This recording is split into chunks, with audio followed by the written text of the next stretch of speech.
Dr. Finbar A. Grant, social political activist, attorney, and philanthropist, and a father, was born in the beautiful islands of Turks and Caicos. He is the son of former Deputy Commissioner of Police and Deputy Speaker of the House of Assembly, the Honorable Albert Grant and Marilyn Grant.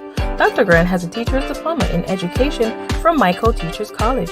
He further specialized in reading at Jamaica Center for Learning Disability before obtaining a certificate in abnormal psychology from Columbia University and a Bachelor of Education degree with honors from the University of the West Indies in Jamaica, a master's degree in psychological and educational testing from the University of London in the United Kingdom. He has a certificate in alternative dispute resolution from the University of Windsor, London, an LLB law degree with honors from the University of Leeds in the United Kingdom. He went on to do his BVc in Manchester and graduated. Elder Grant also holds a ministerial license from Harvest Reapers, a certificate in Christian counseling, a bachelor's degree in theology, a master's in theology, and PhD of theology. With his love of flying, he obtained his pilot's license, rated to fly multi-engines instrument aircraft. Dr. Finbar A. Grant is the founder and managing partner of Finbar A. Grant and Associates law firm, and a member of the Honorable Society of Lincoln Inn in the United Kingdom. He is a barrister member, Bar of England and Wales in the United Kingdom. He is a recipient of the Paul Harris Fellowship Award. He is a founding member of Turks and Caicos Teachers Association, and he was an instrumental in forming the Turks and Caicos Nurses Association. And he was a past host of weekly television talk show Plain Talk. Dr. Grant continues to strive for the best. Let's welcome Dr. A. Grant to Pathways to Success.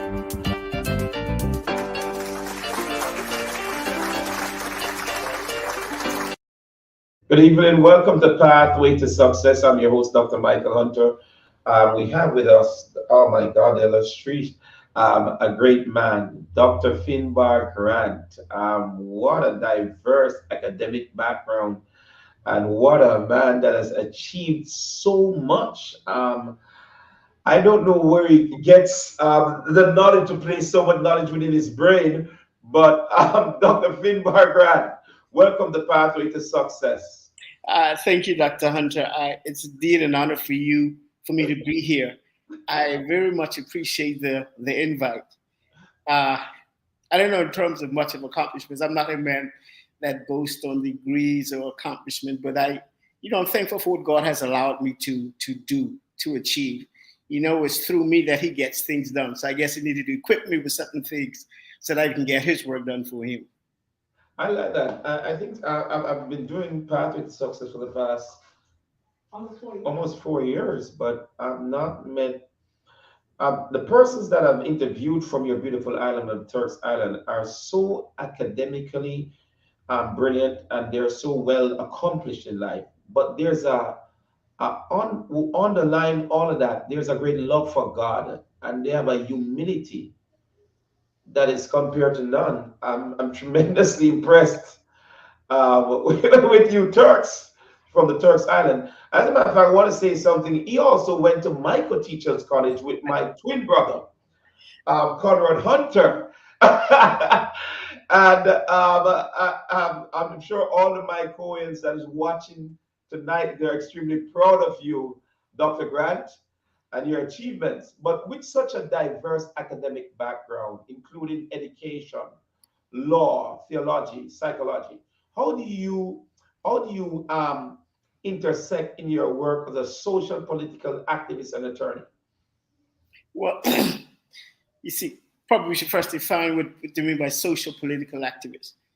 Social political activist is one who's tried to make changes to people's lives, try to better it.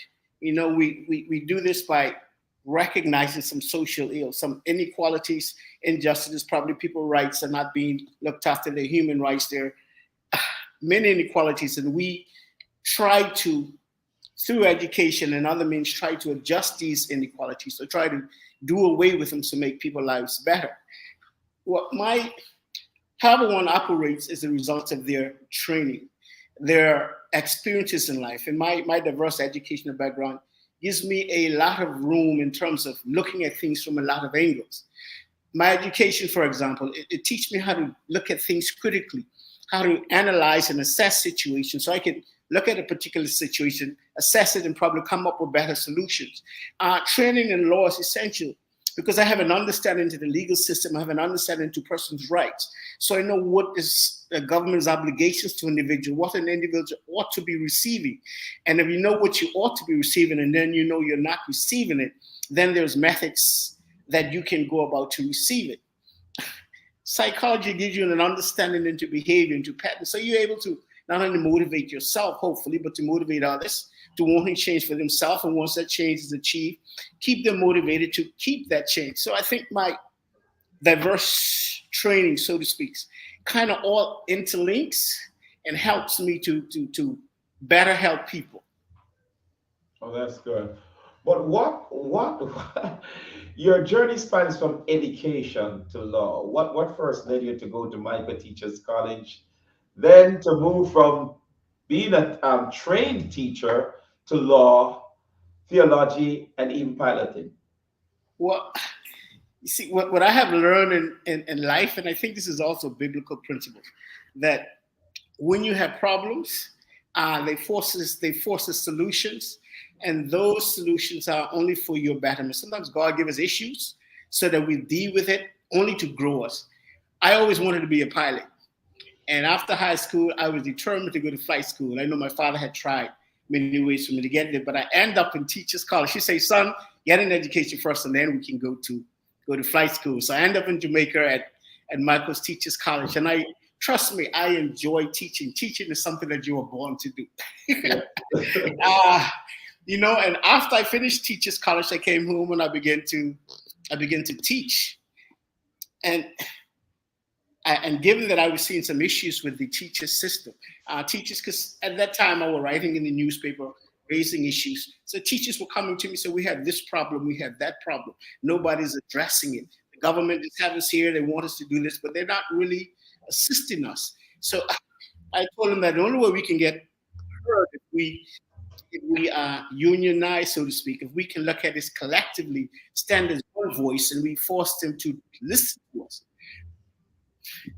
So me trying to bring the teachers together, I formed with others the Teachers Association. I travel around the whole archipelago of the Turks and Caicos Islands, talking to teachers, showing them the benefits of collectively coming together, presenting one voice.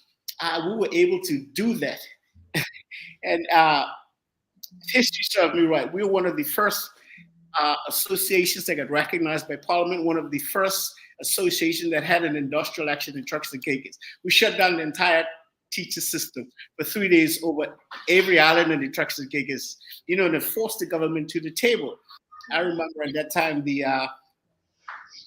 I think it's Mr. Cousins, he was the chief secretary, he was the one that was running the country, came to my school quite angry and upset. And, things like he wanted to get physical. I remember being demanded to go to Grand Turk. I think they wanted to terminate me.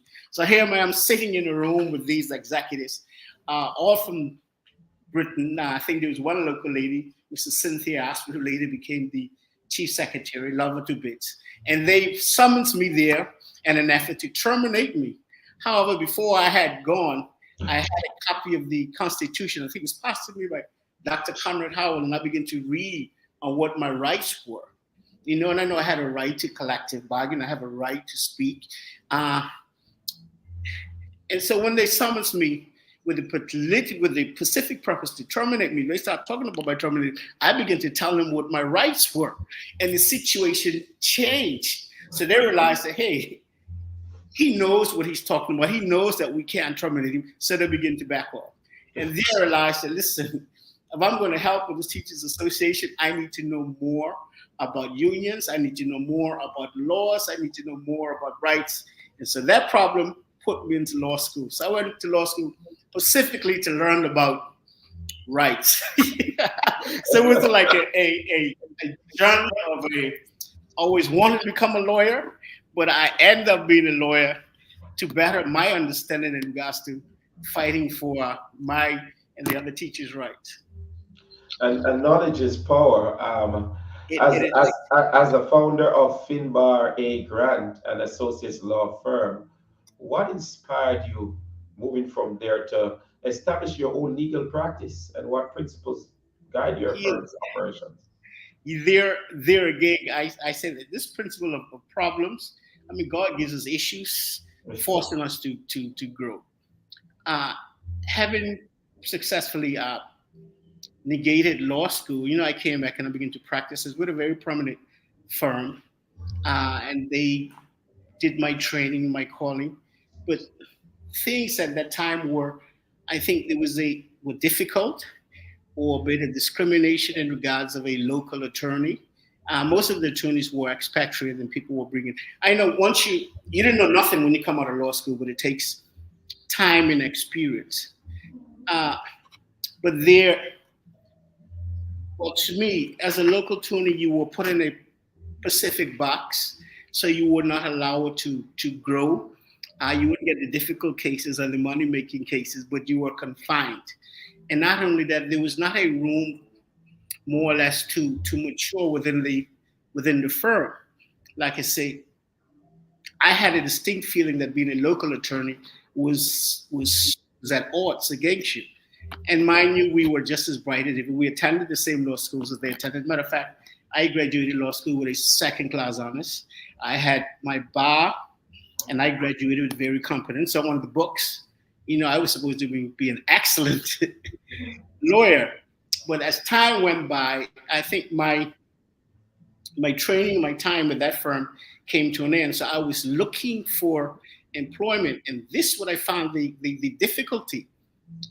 There were rooms at firms, but then I think being a local, even though qualified, I was at a disadvantage. They were not really looking for local lawyers, and which is worst of all, I seemed to attract, because at the time I began the TV show, I was attracting people who had genuine issues, not those with big pockets, but more, local folks who had some real issues that needed to be taken care of. And I don't think firms were attracted to that. So that put me not in a disadvantage, but uh, kind of getting employment, even though you're qualified, very qualified to do that, were difficult. And so I started out of that need, Finbar Grants and Associations, not only in terms of providing for myself, but also again to provide assistance. Because if you look at the firm, it I think the name was given to me. It says it's the Latin God dispenses justice. So it was more a way for me to make a living, but also as a ministry. So it was more in terms of me being able to help and God providing me while I am providing that help. Wow, that's I like that. Um, you've been involved in various organizations, from the Turks and Caicos Bar Association to human rights committees. Now, one of the things that stand out also, Nurses Association. It's amazing. All of these affiliations shape your perspective on social issues, but also, how do you got involved with the Nurses Association? Well, it was more of the teachers, the Nurses Association. You see, once we begin, as teachers begin to move things, people begin to see the power of unifications, and so that motivated other groups to begin to get together. So luckily, I was able to assist, sit in some of the meetings, sit in some of the negotiations with them, showing them what we had done. You see, the thing about church back in those days, when people didn't know, then you were easily taken advantage of. But when you become aware not of your rights and your power, and more importantly of the strength that numbers or coming together in a organized manner brings, then it brings benefit. And we were just beginning to. I was happy that we were able to educate others into that and show them the fruits of that. Uh, Traditionally, Turks and Caicos is a very laid back society. Persons are very quiet and laid back, and that gives rooms for others to come in and kind of take advantage of it. Uh, Basically, in that time, we had a lot of development going on. We had the country was moving, progressing, but the people were getting somewhat left behind. The workers were being marginalized. Mind you, in my opinion, they were the one that got the managers paid, but they were the one that less paid and were given adverse conditions. But we traditionally have been quiet. We're not a hostile group, if I might put it in, and we just usually accept things and kind of showing them what their rights were and how you can collectively change it. Hopefully, we're able to make some changes. Some people were able to better themselves. We started to end up having associations and unions and not very popular with government, but then it got things done and it got people some of the benefits that they desire, they deserve. You also had you spoke about a television talk show you had, Plain Talk. Yes. What Plain Talk? What inspired you to create a television talk show, Plain Talk, and what topics were of particular importance during your that time? Okay. Plain Talk. I think it was the first televised kind of radio show in the Turks and Caicos. It was a call-in show, so people we would address issues. People can also call in and voice their concerns, and we try to solve it. Something like a Perkins back then. Right. We addressed various social issues. It was a show that when people are having problems, say, for instance, with a government issue, or they wanted to know how they can tackle this particular situation or how they can go about getting this change, then they would call in and we'll offer advice. But like I said, back in those days, workers were facing a lot of difficulties. Hotels were developing, people were not really benefiting. And so those ills are the ones that we talked about most. Remember, we had interviewed, during the span of the show, every governor that was assigned to the island. We had interviewed them. We had interviewed almost every government minister. I mean, it got to the point that we're so provoking and provocative that the political parties of the day tried to shut us down. There were threats of the radio station, the TV station licenses being pulled, work permits being pulled. Because we were making an impact, we're having people think, and unfortunately, some political parties don't want individuals to think. They want you to follow blindly. And when you begin to open up people's eyes, show them that the different ways and what they ought to be getting, then they get worried because the power moves from them back to the people. And we operate in that environment, in a very threatening environment. But I think the show was successful because it spanned other shows after that. When your eyes begin to come open, you can't cover somebody's head after they have been exposed. Wow. You are such a very motivational person, and a very witty and smart man, and one so accomplished. We're going to take a short break on Pathway to Success, and we'll be right back. Did you pick out this detergent all by yourself? So cute. It's half the size and it's half the plastic. And there's nothing cute about unnecessary plastic. Christy, the average person generates over 200 pounds of plastic a year. And there are 329 million of us in the US alone. Do you want paper or paper? Yeah. 7th generation Easy Dose laundry detergent. Half the size, half the plastic, all the clean. So where were we? The playoff. Oh, yes. Only a handful of teams remained, hailing from kingdoms far and wide across the college football land, all vying for a spot in the playoffs. Each team led by a great coach, fearless players, and defended by the loyalist of fans. Soon, they would take part in an epic playoff battle for the right to call themselves national champions. And to the victor go the spoils, a beautiful trophy, a grand celebration, and bragging rights that stand the test of time. And then what happened? We'll find out soon.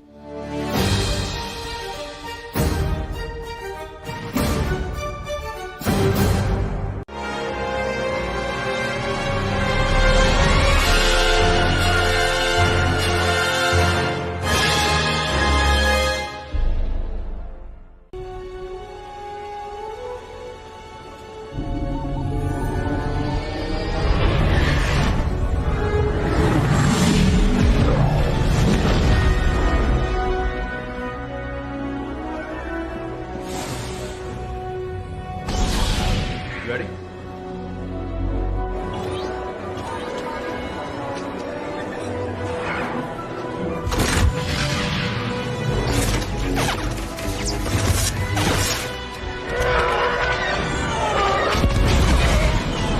All clear.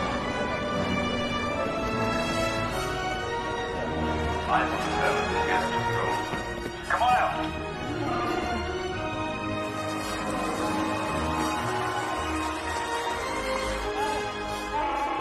Chewie. You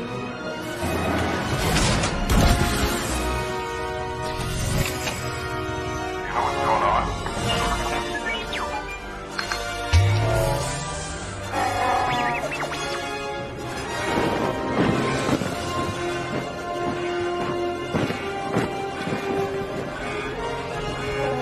This ship is now under the command of the First Order. Live your Star Wars story in a new 2-night adventure. You know what I've come for. Only at Walt Disney World Resort. Walt Disney. Welcome back to Pathway to Success. I'm your host, Dr. Michael Hunter, and we have the illustrious, well-accomplished Dr. Grant with us from the beautiful island of Turks and Caicos, or the Turks Island. I've never heard about this before. Your informal concert set, rumblings. I was just trying to figure that out. What does that mean? On Facebook, what does that mean? And what type of insights does it offers? Rumblings. It's just as it says, it's rumblings. It's my kind of internal thoughts that I'm verbally expressing. Yeah. And again, is with the purpose of trying to inform and to educate. You know, basically, if I see something that is happening that I think is politically or socially wrong, and then I speak about it, not only looking at the wrongs, but what are the possible solutions to it. It kind of keeps pace with issues that are rising, political issues that are rising at the time. So if something is happening in the country and everybody's speaking on it, and I'm motivated to speak on it, then I would just informally pick up the phone and voice my thoughts, my rumblings, so to speak. Okay, I like that. Now, you're a member of the Honorable Society of Lincoln Inn and the Bar of England and Wales. That in itself speaks volumes. How has that exposure to the legal systems in both the UK and the Caribbean shape your legal practice? Well, you know, the Turks and Caicos, Caribbean and whole, we're a common law jurisdiction. So our laws are based and derived from that of the UK. So, as a matter of fact, most of our legislation in Turks today is still based on UK laws. We have this habit of just copying and pasting, which I think is a bad habit. But studying there equipped me to practice here. As a matter of fact, you have to be called to a common law jurisdiction, England and Wales, to kind of be able to practice at the bar here, to qualify to be called to the bar here. So that training, I think, equipped me. Well, not equipped me. It put me in a position that I'm able to practice here. Legally qualified me, and it gives me an understanding of our laws. I think now things are beginning to change. While I benefited from and was greatly successful in my UK training, I think it offered a pretty good standard. You know what I'm not surprised of, because the Caribbean, we always do things better. You know, we kind of overdo things to make sure that it's done perfectly. I think we have this inward thing, oh, we got to be way better than the others because they think that we're not this.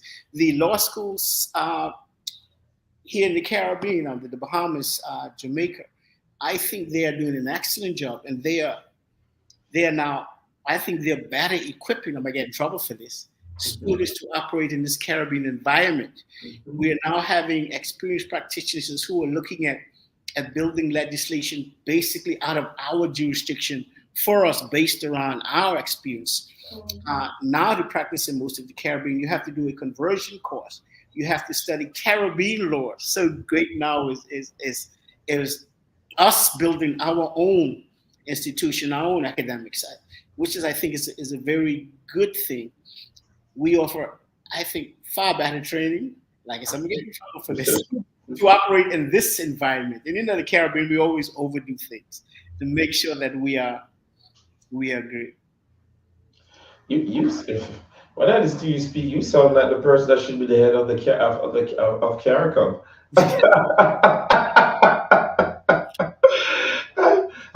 Have you ever thought about politics? I mean, with running Yes, for premier. Yes, I have thought about it. As a matter of fact, many years ago, I had entered the field. I had ran for a particular party. We entered the race, a PDM party, entered the race very late. We got into the race about 2 or 3 months before elections. We found ourselves facing what was then the deputy leader of the government that was in power. We made a good run of it, was able to build a good team and made some great success. We were not successful, but we didn't get beat that badly. But I think as one gets older, one begins to understand themselves. And I know that there is, and I'm not speaking this in terms of being boastful, but I'm speaking this in being humble and how should I put this? Not only being humble, but in pure humility. I know that there's a calling on my life.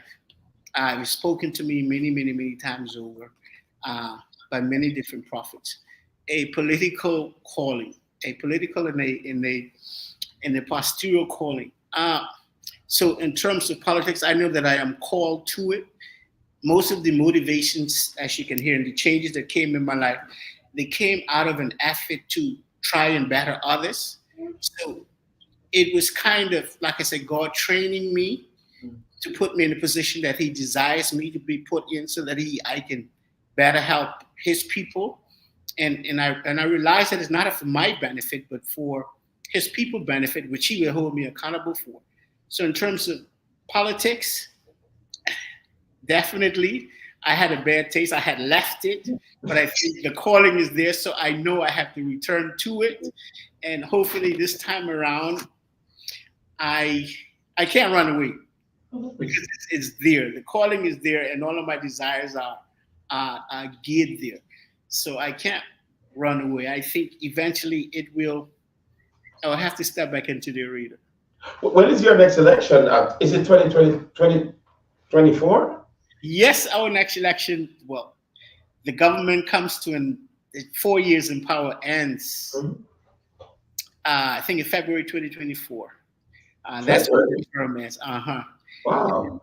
So you have to start campaigning right now, Dr. Grant, and get those profits behind you to speak you in, because you only have until February. I thought it was the same time as our election here in the United States of America in November of next year.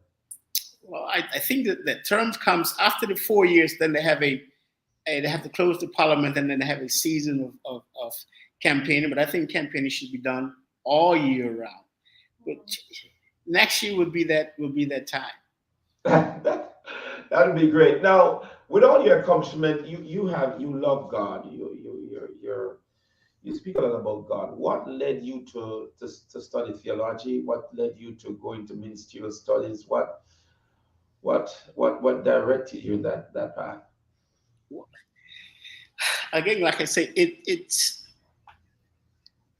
was a calling. I know this is a calling. I may not be in a position to extend a calling, but like I said, I'm a sinner, working my trying to work my salvation out. I'm not perfect, uh, but I know where I ought to be, and I know where He's directing me to be, which is a bad thing because many whips. But the thing about it, whenever I know I'm called to something or want to get into something, I try to make it my business to get a better understanding of it. And knowing that I was called into ministry, I wanted to get a better understanding of ministry, a better understanding of Bible, a better understanding of His Word. I know He speaks to you, and the Holy Spirit reveals things to you, but I wanted to get that foundation, and that's what drove me to theology. I always had a fascination with the spiritual realm. I mean, as a child, I was consumed with books of sorcery and all of this stuff. And then after high school, I wanted to go to college to study demonology and this sort of thing. Really?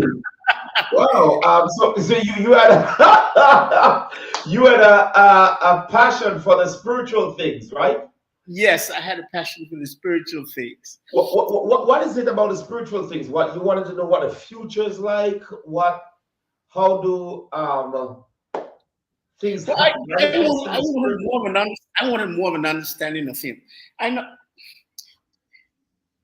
know that the spiritual realm is more real than this physical realm, and the spiritual realm has a greater influence on this physical realm than we think.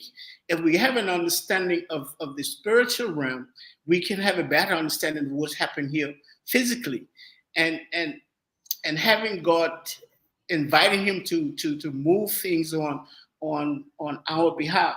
You see, man is not only physical, but he is also spiritual. And there's that desire, that inbuilt desire in us for a great understanding of that. And I don't know, something has kindled that desire in me for that knowledge. And I just try to seek it and try to understand it. Have you gained? What have you gained from it? You have sought, you have seek. Um, I think I've gained a better understanding into the Word. I gained a better understanding into life, into my life, and my being. The thing it is, how should I put it? God reveals things to you. We know that He acts through His Spirit, and He teaches. And if He wants to bring you into a thing, then He will lead you by that path. It's just a matter of us understanding and trying to give way to that leading. Studying theology has given me a basis of understanding biblical things. I know there's a school of thought out there that are not too heavy on theological education.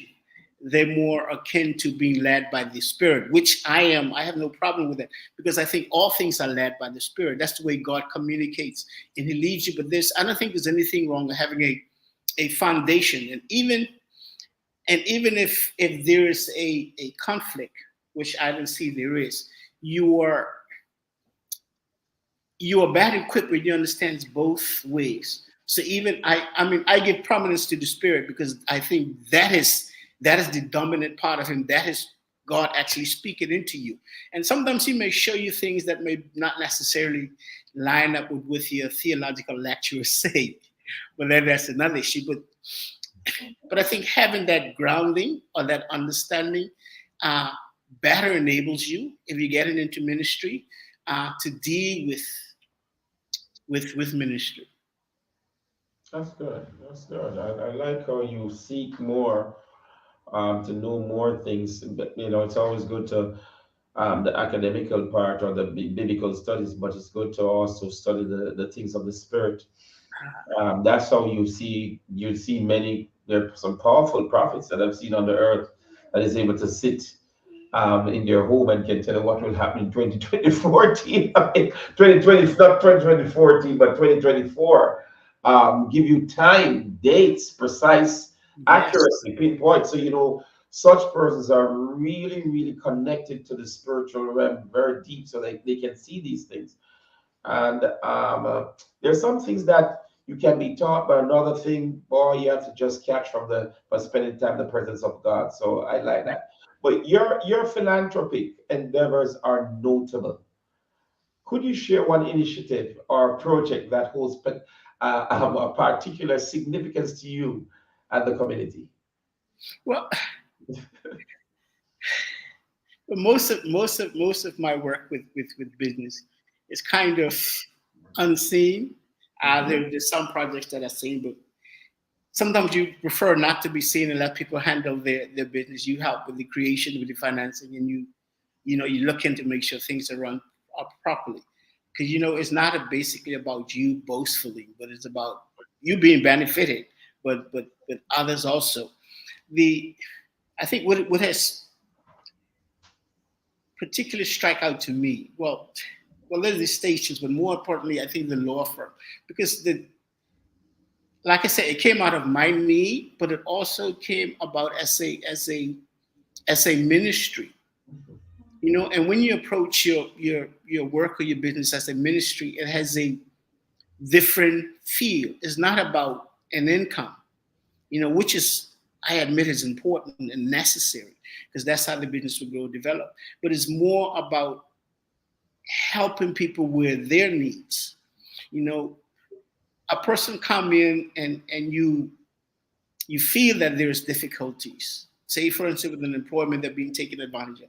They may not necessarily have the income to retain you.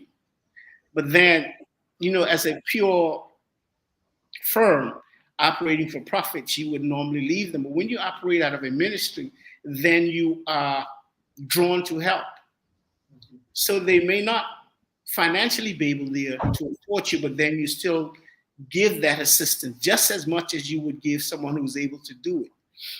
That's the difference. And I think the firm has had that impact on me. And I think it is the most valuable in terms of me because like I say, I get satisfaction out of knowing that I'm fulfilling the ministry that I've been called to. My whole life seems to be geared around assisting for some reason others. And that's nothing that I do boastfully because the Bible says, don't let your left hand know what your right hand is doing. And God will reward. I mean, if you do things for public attention, then you'll be rewarded when the public sees it. But when you do things in secret, that's where your reward comes from God because his intent is for you to do things in secret because you're doing it to benefit him. He's working for you for others. So when I speak these things, it's in all humility. And it's like I say, the ministry of helping that I think has been put in me. I can't get rid of the desire. He placed it in me. So it's just me expressing it and doing what he calls me to do. But it's definitely the firm because it's not a business, it's a ministry. How do you see, and that's amazing what you just said and how you explained yourself. How do you see the role of education in shaping social and political landscapes, given your background in both education and law? Well, education is you see, knowledge is always power. When one knows, he's better. My father always says that you're better able to control the situation if you're better able to assess the situation. Your training and my training in education give me the tools to better able to assess situation. It helps you to logically work things through. It helps with critical thinking. So you're able to look at a situation, analyze it, break it down into its parts. And then when you can do that, then you are better able to look for solutions to fix those individual parts. And then eventually the whole thing gets fixed. So education is very important. Social issues is basically social injustices. And And you see these injustices playing out in inequalities in terms of treatment of peoples, the treatments of situations. And like I say, being an educator helps you to identify them, because and once you identify them, then you're better able to address them. What future aspiration or projects are you excited about that aim to create positive change in the Turks islands or beyond? And where do you see yourself in the next 5 years?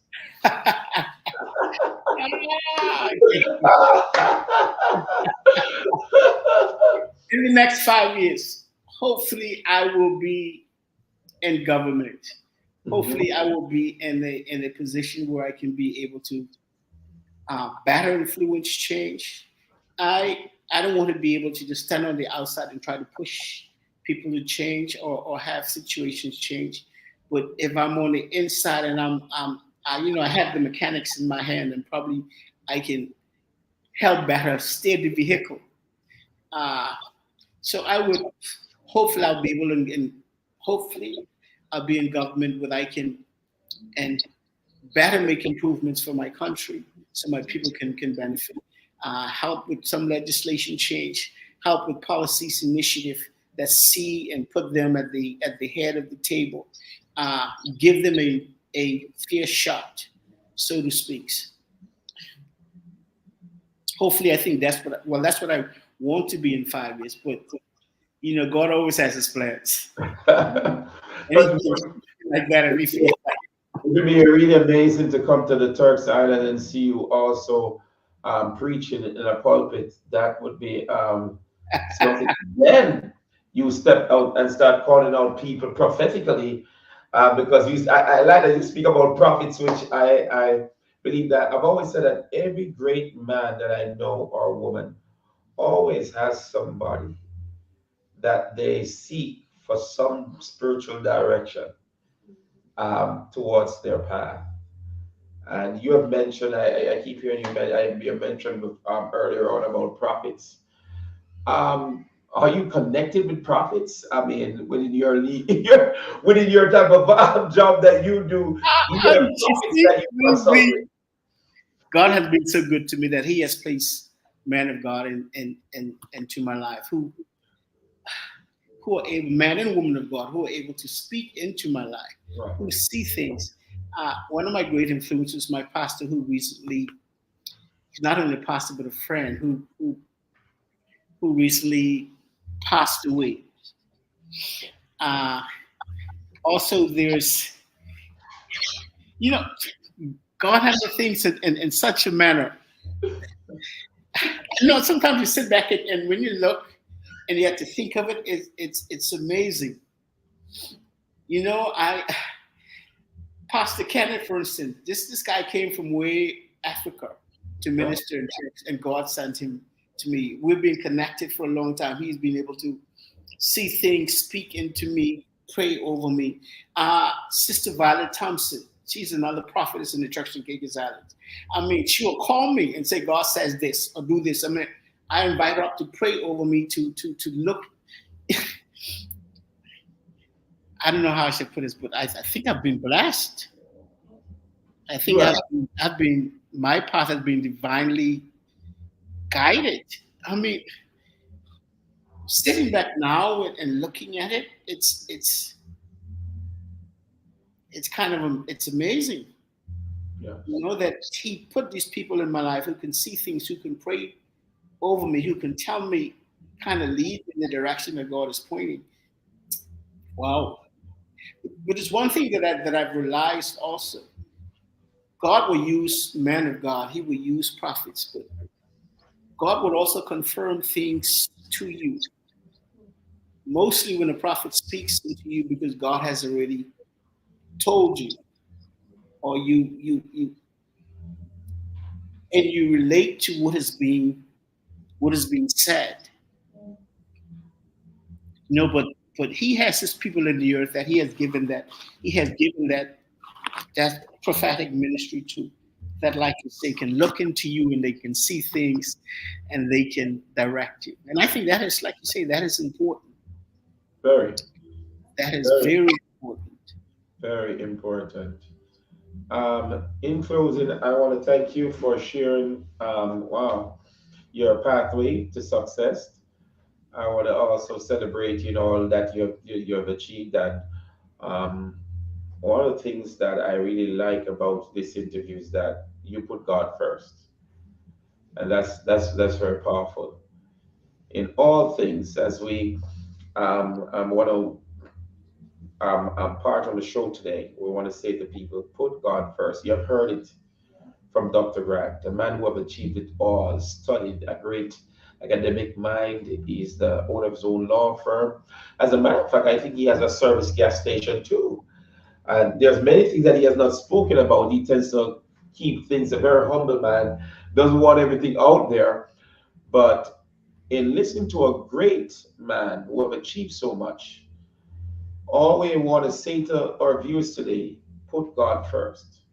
If you put God first, you'll come out on top. Great having you, Dr. Grant, on Pathway to Success.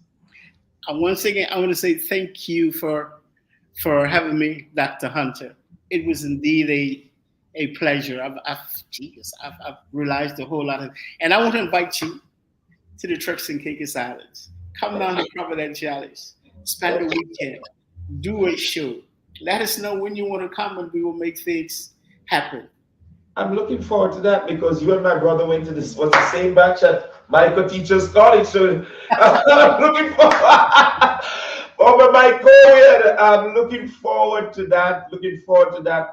And you may have a surprise when you get off the show. I'm sure Miss Faye Forbes would maybe also, or Miss you said Reverend Violet Thompson or Prophetess Violet Thompson, you said.